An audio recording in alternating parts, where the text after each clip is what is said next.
പിണറായി സർക്കാരിനെതിരെ ഗുരുതരമായ ആരോപണങ്ങൾ ഉന്നയിച്ചുകൊണ്ടാണ് പി.വി. അൻവർ എം.എൽ.എ. രംഗത്ത് എത്തിയത് എന്നുള്ള തരത്തിൽ വലിയ തോതിലുള്ള വിവാദങ്ങൾ കഴിഞ്ഞ 2 ദിവസമായി പോകുകയാണ്. യഥാർത്ഥത്തിൽ പി.വി. അൻവർ ലക്ഷ്യം വെക്കുന്നത് ആരെയാണ്? പി.വി. അൻവർ ലക്ഷ്യം വെക്കുന്നത് കൃത്യമായി പരിശോധിക്കുമ്പോൾ മനസ്സിലാകുന്നത് കേരളത്തിലെ നിയന്ത്രണം അല്ലെങ്കിൽ കേരളത്തിലെ ഇടത് സർക്കാരിനെ അല്ലെങ്കിൽ കേരളത്തിലെ കമ്മ്യൂണിസ്റ്റ് സർക്കാരിൻ്റെ യശസ്സിന് തന്നെ കളങ്കമുണ്ടാക്കുന്ന വലിയ ഒരു കരിങ്കൂട്ടത്തിനെതിരെയാണ് പി.വി. അൻവറിൻ്റെ ഭരണകക്ഷിയായ CPM MLA ആയ മലപ്പുറത്തു നിന്നുള്ള MLA ആയ പി.വി. അൻവറിൻ്റെ നിലപാടെന്ന് വളരെ വസ്തുനിഷ്ഠമായി തന്നെ പുറത്തു വരികയാണ്. ഇന്നിപ്പോൾ ADGP MR അജിത് കുമാറിനെതിരെ ഗുരുതരമായ ആരോപണങ്ങളുമായിട്ടാണ് പി.വി. അൻവർ MLA രംഗത്ത് എത്തിയത്. അജിത് കുമാർ കൊലപാതകിയാണെന്നും സ്വർണ്ണക്കടത്ത് സംഘവുമായി ബന്ധമുണ്ടെന്നും പി.വി. അൻവർ ആരോപിച്ചു. അജിത് കുമാർ നൊട്ടോറിയസ് ക്രിമിനലാണ്. DANSAF district anti narcotic special action force പ്രവർത്തിക്കുന്നത് സ്വർണ്ണക്കടത്ത് ലോബിയുമായി ചേർന്നിട്ടാണെന്നുമുള്ള വിവാദമായ വെളിപ്പെടുത്തലും പി.വി. അൻവർ നടത്തി. ഇത് കൃത്യമായി പറഞ്ഞാൽ പിണറായി വിജയൻ്റെ പൂർണ്ണമായ മനസ്സറിവോടുകൂടി തന്നെയാണ് കേരള മുഖ്യമന്ത്രിയുമായി അടുത്ത ബന്ധം പുലർത്തുന്ന പി.വി. അൻവറിൽ നിന്നുള്ള ഈ പറയുന്ന വ്യക്തമായ നിലപാട് വളരെ കൃത്യതയോടെയുള്ള ഒരു കമ്മ്യൂണിസ്റ്റുകാരൻ്റെ നിലപാടാണ്. പത്തനംതിട്ട ജില്ലാ പോലീസ് മേധാവിയായ സുജിത് ദാസിന് കസ്റ്റംസിലുള്ള ബന്ധമാണ് കോഴിക്കോട്ടെ വിമാനത്താവളത്തിൽ സ്വർണം കടത്താൻ ഉപയോഗിക്കുന്നത് എന്നും വളരെ വ്യക്തമായിട്ട് പി.വി. അൻവർ പറഞ്ഞു വയ്ക്കുന്നു. അജിത് കുമാർ, സുജിത് ദാസ്, ഡാൻസ് ഓഫ് കസ്റ്റംസ് ഇവരെല്ലാം ചേർന്ന ഒരു വലിയ ഗ്രൂപ്പുണ്ട്. സുജിത് ദാസ് മുൻപ് കസ്റ്റഡിയിൽ ഉദ്യോഗസ്ഥനായിരുന്നു, കസ്റ്റംസിൽ ഉദ്യോഗസ്ഥനായിരുന്നു. ദുബായിൽ നിന്ന് വരുന്ന സ്വർണം വരുമ്പോൾ സുജിത് ദാസിന് വിവരം ലഭിച്ചിരുന്നു. കസ്റ്റംസ് ഉദ്യോഗസ്ഥർ സ്കാനിങ്ങിൽ സ്വർണം കണ്ടെത്തിയാലും കണ്ടതായി നടിക്കില്ല. പകരം ഇവർ പുറത്തിറങ്ങുമ്പോൾ പോലീസിന് വിവരം നൽകുകയാണ് ചെയ്യുന്നത്. പോലീസ് ഇവരെ പിന്തുടർന്ന് പിടികൂടും.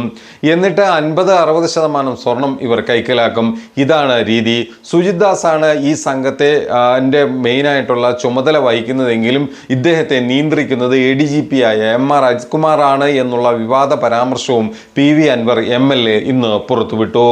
സ്വർണ്ണക്കടത്തുമായി ബന്ധപ്പെട്ട് അജിത് കുമാർ കൊലപാതകം ചെയ്യിച്ചു. കോഴിക്കോട് മാമി എന്നൊരാളെ 1 വർഷം മുമ്പ് കാണാതായിട്ടുണ്ട്. കൊന്നുകളഞ്ഞു എന്നാണ് കരുതുന്നത്. ഇടവണ്ണ കേസിൽ അന്വേഷണ ഉദ്യോഗസ്ഥനായ ബിജുവിൻ്റെ ഫോൺ ചോർത്തിയിരുന്നു. ഇതിന് പിന്നിലും താല്പര്യങ്ങൾ ഉണ്ടായിരുന്നു. അജിത് കുമാറിൻ്റെ റോൾ മോഡൽ ദാവൂദ് ഇബ്രാഹിം ആണെന്നുള്ള വളരെ ഗുരുതരമായ പരാമർശങ്ങളും പി.വി. അൻവർ MLA മുന്നോട്ട് വയ്ക്കുന്നുണ്ട്. ഇയാൾ കൊന്നിട്ടുണ്ട്, കൊല്ലിച്ചിട്ടുണ്ട്, ആത്മഹത്യ ചെയ്യിപ്പിച്ചിട്ടുമുണ്ട്. മുഖ്യമന്ത്രി പറയുന്ന കാര്യങ്ങൾ കൃത്യമായി ഉൾക്കൊള്ളാതെ ഈ പാർട്ടിയെയും ഗവൺമെൻറ്റിനെയും ഈ സർക്കാർ സംവിധാനത്തെയും അല്ലെങ്കിൽ CPM നിയന്ത്രിതമായ ആഭ്യന്തര വകുപ്പിനെയും ഇല്ലായ്മ ചെയ്യാൻ പ്രവർത്തിക്കുന്ന ഒരു ഗ്രൂപ്പാണ് MR അജിത് കുമാറിൻ്റെ ഒപ്പമുള്ള കേരള പോലീസിലെ ഒരു വിഭാഗം. MLA നിയമസഭയിൽ ഉന്നയിച്ച വിഷയത്തിൽ പോലീസിൻ്റെ നിലപാട് എന്താണെന്ന് ചോദിക്കുമ്പോൾ ഒരടിസ്ഥാനവുമില്ല എന്നാണ് പോലീസ് പറയുന്നത്. ഈ പോലീസാണോ നീതി നടപ്പിലാക്കുന്നത് എന്നുള്ള ചോദ്യവും പി.വി. അൻവർ മുന്നോട്ട് വയ്ക്കുന്നു. MR അജിത് കുമാറാണോ ഗവൺമെൻറ്റിനെ സഹായിക്കുന്നത്? ഞാനങ്ങനെ വിശ്വസിക്കുന്നില്ല. ഇക്കാര്യങ്ങൾ മുഖ്യമന്ത്രിയുടെ പൊളിറ്റിക്കൽ സെക്രട്ടറി ബോധ്യപ്പെടുത്തിയിട്ടുണ്ട്. താൻ ഉന്നയിച്ച കാര്യങ്ങൾ പരിശോധിച്ചു വരുന്നതേ ഉള്ളൂ. നടപടികൾ ഉണ്ടാവുമെന്നും അൻവർ അവകാശപ്പെടുകയും ചെയ്തു. മുഖ്യമന്ത്രി പിണറായി വിജയനെ ഇത് സംബന്ധിച്ച വിവരങ്ങൾ നേരിട്ട് അറിയിക്കുമെന്നും പി.വി. അൻവർ വ്യക്തമാക്കി. അപേക്ഷ എഴുതി തയ്യാറാക്കി നൽകും. പോലീസിലും പവർ ലോബി കൃത്യമായി പ്രവർത്തിക്കുന്നു എന്നുള്ളതിൻ്റെ തെളിവാണ് ഈ പുറത്തു വരുന്നത്. പോലീസിലെ ഈ ലോബിയെ തകർക്കേണ്ടത് വളരെ അനിവാര്യമാണെന്നും പി.വി. അൻവർ MLA പറഞ്ഞു വയ്ക്കുന്നു. MR അജിത് കുമാറും സുജിത് ദാസുമാണ് ജയിലിൽ പോകും. 8 മാസമായി താൻ ഈ കാര്യങ്ങൾ അന്വേഷിക്കുകയായിരുന്നു. ജീവൻ അപകടത്തിലാകുമെന്ന ഭീഷണിയുണ്ടെങ്കിലും ഈ അന്വേഷണത്തിൽ നിന്ന് പിന്നോട്ട് പോകില്ല എന്നും പി.വി. അൻവർ വളരെ വ്യക്തതയോടുകൂടി തന്നെ വ്യക്തമാക്കുകയാണ്. അതായത് പറയുന്നതിനെല്ലാം തെളിവുണ്ടെന്നും ഇദ്ദേഹം ഇന്ന് വാർത്താ സമ്മേളനത്തിൽ മാധ്യമപ്രവർത്തകരോട് പറഞ്ഞു.